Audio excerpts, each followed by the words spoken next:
Avant de discuter du jeûne, c'est-à-dire l'abstinence totale d'aliments, c'est crucial de parler de l'importance de l'alimentation et surtout de savoir qu'est-ce qu'on doit manger.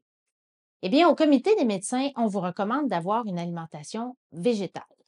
Entre autres, parce que c'est une alimentation qui est efficace pour perdre du poids. La plupart des végétaux ont une très faible densité calorique.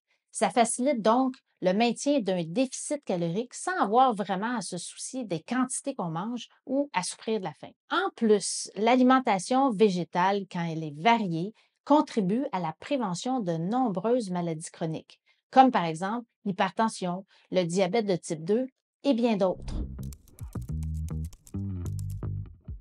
Ceci étant dit, si on souhaite aller un peu plus loin, en plus de mieux choisir ses aliments, c'est-à-dire manger plus de végétaux, on peut mieux choisir le moment de manger dans sa journée.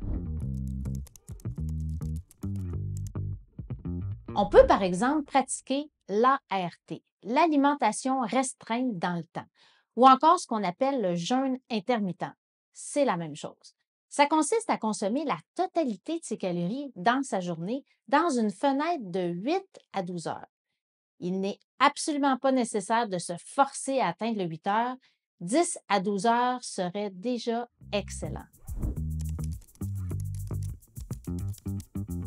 Les avantages potentiels seraient entre autres de faciliter la perte de poids, mais aussi d'améliorer la pression artérielle et le contrôle de la glycémie. Des facteurs importants pour mieux gérer et prévenir la progression des troubles cardiovasculaires. On pense que cette méthode synchronise les habitudes alimentaires avec les rythmes circadiens naturels du corps, ce qui optimiserait ainsi les processus métaboliques. Il y aurait des avantages sur le poids et la santé à privilégier la consommation de nos calories, surtout en début de journée ou proche de la période active de notre journée, et non le soir près de l'heure du coucher. Toujours en raison de notre rythme circadien, les calories consommées en début de journée semblent être plus facilement dépensées que les calories consommées en fin de journée. Les études démontrent que les personnes qui mangent un petit déjeuner contrôlent mieux leur poids et ont une meilleure santé cardiovasculaire que celles qui le sautent. Il semble que ce soit donc pas une si bonne idée d'éviter le fameux petit déjeuner. Si après avoir mieux choisi le moment de nos repas, on souhaite aller encore un peu plus loin, là, on peut explorer quelques autres formes de jeûne. Voici les plus communes.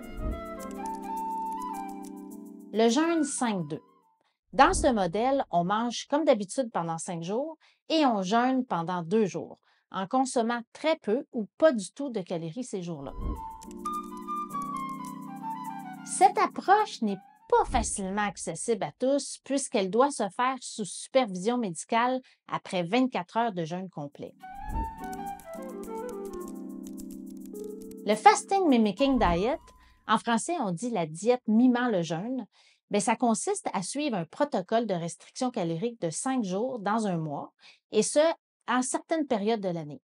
Cette méthode offrirait certains avantages du jeûne complet, sans être aussi restrictif et sans avoir à être supervisé. On commence à avoir des bonnes études scientifiques sur le jeûne, mais il faut continuer à explorer.